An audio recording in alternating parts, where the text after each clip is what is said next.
مولا علی شیر خدا فرماتے ہیں، امام سخاوی نے القول البدی میں لکھا ہے، فرماتے ہیں کہ حضرت عمر کا زمانہ مبارکہ تھا، میرا بڑا ہی دل کر رہا تھا سرکار کی زیارت کر، حضور کے وصال کو کافی سال بیت گئے، دل بڑا پریشان تھا، میں درود شریف پڑھتا پڑھتا سو گیا۔ میں نے خواب دیکھی کہ اللہ کے محبوب فجر کی جماعت کرا رہے ہیں، چر ہویا مینو ترلے لے دیاں کدی موڑ میرے ول واگاں، یہ خواب میری وچ ایک بار جے آویں میں ساری عمر نہ جاگاں۔ کہتے ہیں حضور نماز پڑھا رہے تھے فجر کی، 2 سورتیں سرکار نے پڑھی پر بڑا ہی مزہ آیا، بڑا ہی مزہ۔ کہتے ہیں نماز مکمل کر کے نا تو سرکار نے صحابہ کی طرف رخ نور کیا تو ایک صحابی کھجوروں کا ٹوکرا لے کے آئے، یا رسول اللہ تازی کھجوریں پکیاں قبول کریں۔ حضور نے کہ کھجور اٹھائی، صاف کی، کھائی، باقی ایک ایک صحابہ کو بانٹی۔ حضرت علی کہتے ہیں 15-16 صحابہ کے بعد میرا بھی نمبر لگا، کھجور کھائی، کھجور کا نہیں دست مصطفیٰ کا بڑا مزہ تھا۔ کہتے ہیں بڑا ہی مزہ آیا، ابھی میں کھجور کھا ہی رہا تھا کہ مسجد نبوی میں اذان ہو گئی۔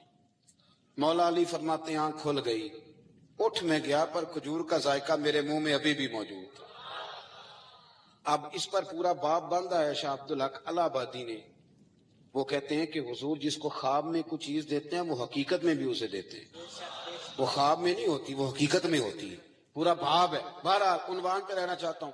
حضرت علی فرماتے ہیں میں اٹھا، وضو کیا، سنت پڑھی، مسجد چلا گیا، جا کے صف میں بیٹھ گیا۔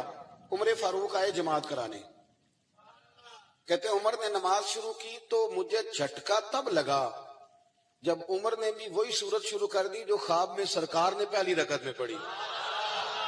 میں سمجھا اتفاق ہے، لیکن کہتے ہیں دوسرا جھٹکا جب لگا جب دوسری رکعت میں حضرت عمر نے وہ صورت پڑھی جو حضور نے خواب میں دوسری رکعت میں پڑھی تھی۔ کہتے ہیں میں اب بڑا پریشان ہوں کہ یہ بات کدھر کی کدھر جا رہی ہے۔ مولا علی شیر خدا فرماتے ہیں نماز مکمل ہوئی تو کھجوروں کا ٹوکرا بھی آ گیا۔ فرماتے ہیں اب تو میری حیرت کی حد نہ رہی، حضرت عمر نے کھجور اٹھائی، صاف کی، کھائی، دوسرے صحابی کو، تیسرے کو، چوتھے کو، 15-16 صحابہ کو ملی، مجھے بھی دی۔ کہتے ہیں کھجور کھائی، مزہ بڑا آیا۔ حضور سے تو دوسری مانگنے کو دل کرتا تھا پر مانگی نہیں تھی، ادب تھا۔ عمر سے تو یرانہ تھا نا اپنا، ایک کا رشک دیکھیں آپس میں، رشک دیکھیں، حسد نہیں، رشک۔ فرماتے ہیں یرانہ تھا نا، تو میں نے عمر سے کہا یار ذرا ایک کھجور اور دینا نا ذرا ایک کھجور۔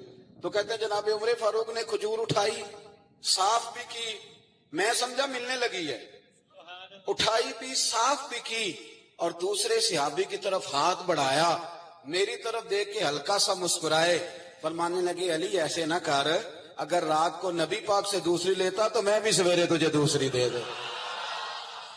حضور سے دوسری لی نہیں، نبی پاک سے دوسری مانگی نہیں تو میں کیسے دے دوں؟ خواب میری وچ آیا سی ماہی تو میں او دے گل وچ پا لیاں باواں، ڈر دی ماری اکھ بھی نہ کھولا، ڈر دی ماری، میں ڈر دی ماری اکھ، کیونکہ آئی یہ رات وصال دیوالی، ربا اے رات مکن نہ دیویں، اے رات مکن نہ دیویں، ڈر دی ماری میں اکھ بھی نہ کھولاں، کتے پھر بچھڑ نہ جاواں۔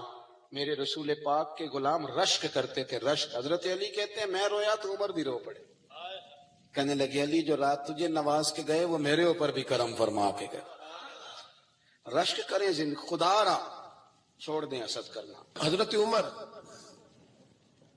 جب نعرہ لگاتے نا تو کسرا کانپتے، سفیر آتے روم کے ملنے کے لیے تو کہتے جاؤ عمر نفل پڑھ رہے ہیں، ٹائم کوئی نہیں۔ ایک دن اندر میٹنگ ہو رہی تھی، حضرت عمر میٹنگ میں بیٹھے تھے، آپ کے بیٹے ملنے آئے عبداللہ ابن عمر، ابا جی اندر آ جاؤ، فرمایا دروازے پہ کھڑا ہو میں ضروری بات کر رہا ہوں، اندر نہ آنا۔ جناب عبداللہ ابن عمر کہتے ہیں میں دروازے پہ کھڑا ہو گیا، تھوڑی دیر گزری تو امام حسین بھی آ گئے۔ ایک حدیث میں ایک روایت میں امام حسن کا لفظ بھی ہے، امام حسین آئے، آ کے عبداللہ ابن عمر سے کہنے لگے عمر فاروق اندر ہے؟ تو کہا وہ اندر تو ہے۔ تو کہا آپ کیوں دروازے پہ کھڑے ہیں؟ کہنے لگے ابا جی نے کہا ہے یہاں انتظار کرو، میں کوئی ضروری بات کر رہا ہوں، لیکن شہزادے میرے لیے کہا ہے، میرے لیے آپ جانا چاہیں تو چلے جائیں۔ امام حسین کہنے لگے امیر المومنین کوئی بات کر رہے ہوں گے، میں ظہر کے وقت مسجد میں مل لوں گا، ظہر کا ٹائم آئے گا نا تو میں مسجد میں مل لوں گا۔ یہ کہہ کے چلے گئے۔ حضرت عمر باہر آئے، تو حضرت عبداللہ ابن عمر سے کہا کہ کوئی آیا تو نہیں؟ عرض کی حضور حسین ابن علی آئے. تو کہا اندر کیوں نہیں بھیجا؟ کہا میں نے کہا تھا بے شک چلے جائیں، لیکن وہ کہہ رہے تھے کہ میں ظہر کے وقت مسجد میں مل لوں گا. تو سیدنا عمر فاروق فرمانے لگے عبداللہ تجھے تیری مار ہوئے، حسین کو کیوں واپس بھیجا؟ پھر عمر، دنیا داروں کے سامنے ڈٹنا، کھڑا ہونا عمر پہ ختم ہے، لیکن جو اندر کی بات ہے نا، روح کی، جو عقیدت کی بات ہے، جو وفا کا رشتہ ہے، اس کو کون سمجھے؟ یہ جو روح کی مجبوریاں ہیں، یہ جو وفا کی مجبوریاں ہیں، اسے لوگ کیا سمجھیں؟ انہیں کیا پتا کہ مرشد کے بیٹے کے پیر چومنے میں حسن کیا ہوتا ہے؟ انہیں کیا پتا کہ جب استاد کا بیٹا گھر میں آتا ہے تو دل کرتا ہے مکان بیچ کے اسے دے دیں، اس کے باپ کی نیکیاں بڑی ہیں. جناب عمر فاروق دوڑے گئے، امام حسین کے دروازے پہ دستک دی. امام حسین باہر، کہا شہزادے یار ملنے آئے تھے، بغیر ملے کیوں آ گئے؟ عرض کی کہ آپ مصروف تھے، آپ کے اپنے بیٹے بھی دروازے پہ کھڑے تھے، تو میں واپس آ گیا. امام حسین کہتے ہیں عمر جذبات میں آ گئے، سر سے پگڑی گر گئی، کہنے لگے حسین میرے بیٹے کا اور حسین کا کیا مقابلہ؟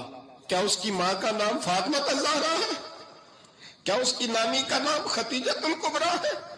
کیا اس کے نانے کا نام محمد مصطفیٰ ہے؟ اور پھر سر سے پگڑی اتری تھی، اپنے بال زور سے پکڑ لیے، کہنے لگے حسین میں نا مکے میں اونٹ چرایا کرتا تھا اور ڈنڈوں سے مار کھاتا تھا اپنے باپ سے. یہ جو آج ساری دنیا میں عمر کے نعرے لگتے ہیں، یہ تیرے نانے کا صدقہ ہے. شہزادے میری وفا اور میری وفا میں جب تیرا دل کرے نا دوڑ کے آ جایا کر. عمر تو لوگ، ایک دن امام حسین نے آ کے نا جناب فاروق اعظم سے کہا، خطبہ دے رہے تھے بچوں کی تبھی شروع میں، پتہ نہیں کیا بات آئی امام حسین کے دل میں، کہنے لگے عمر نیچے اترو، یہ میرے نانا کا منبر ہے. تو حضرت سیدنا عمر، سنو کبھی میرا بھی بچہ آ جائے تو میں کہتا ہوں اس کو پکڑو یار، بچوں کو تو نہیں نا جمعوں میں مطلب ذکر کیا جاتا، اترنا میرے نانے کا منبر ہے. جناب عمر اتر کے نیچے کھڑے ہو گئے، تو کہا جا کے اپنے نانے کے منبر پہ بیٹھ. تو حضرت عمر رو پڑے، کہنے لگے شہزادے میرے نانے کا منبر ہی کوئی نہیں ہے ہی نہیں، یہ منبر یہ مصلی یہ تیرے نانے کی شان ہے، میرے نانے کا کوئی منبر نہیں، تیرے ہی نانے کا منبر ہے. تھوڑی دیر کھڑے رہے تو امام حسین کہنے لگے اچھا کوئی نہیں آپ کے نانے کا منبر کا نہیں؟ کہا چلو پھر میرے نانے کے منبر پہ بیٹھ جاؤ، چلو خیر ہے، کوئی نہیں آپ کے نانے کا؟ کہا نہیں.